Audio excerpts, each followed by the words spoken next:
Good evening, everyone. My name is Drew Evans. I'm Superintendent of the Minnesota Bureau of Criminal Apprehension. As was noted and was previously described, Vance Boelter was taken into custody in Sibley County.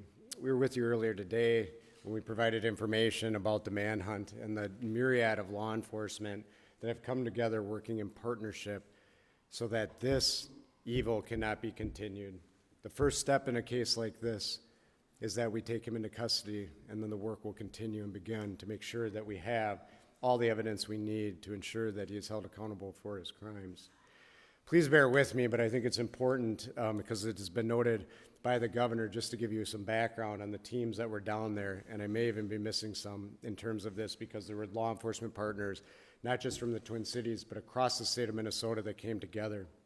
From the Brooklyn Park Police Department, the Tri-City SWAT Team, Eagan Police Department, Burnsville Police Department, our South Metro SWAT Team, the FBI, ATF, United States Marshal Service, State Patrol, Washington County Sheriff's Office, Ramsey County Sheriff's Office, the Richfield Police Department, St. Paul Police Department, Bloomington Police Department, Sibley County.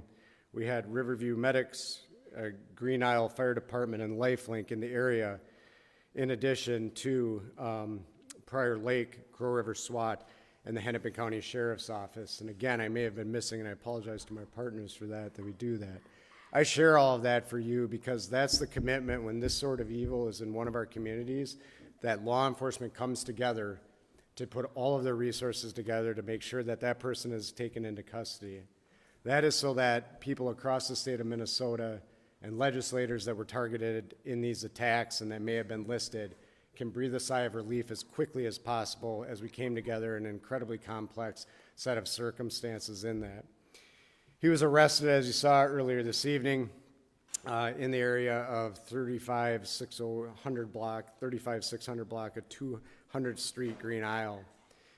What happened in that is, as we noted, there was a manhunt going throughout the day in that area that we've discussed previously, and there was information provided that he was seen in the area. When that information was provided to the investigators that were conducting the ground search, they converged on the area with a number of SWAT teams with the assistance of the Air Wing from Minnesota State Patrol, and we'll provide a few more details about the end of coming into custody in a little bit, but he was taken into custody at that time. He is in custody, and a reminder for anybody that was not, when we've previously said that, taken into custody under a state criminal warrant. That information will be made public, if it is not already, detailing the complaint that he is charged in the cases at this time with the murders of Speaker Hortman and her husband, Mark Hortman, also with the shootings in John Hoffman and Yvette Hoffman for those crimes, and will be moving forward.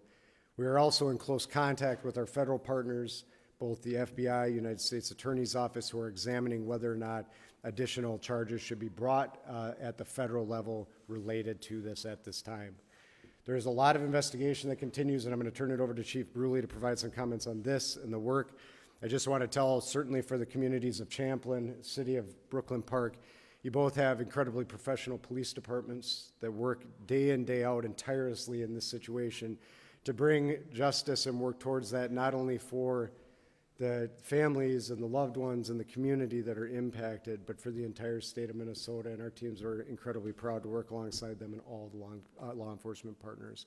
And so with that, I will turn it over to Chief Bruley for some comments on this, and the work will continue in partnership with them and others moving forward. Chief.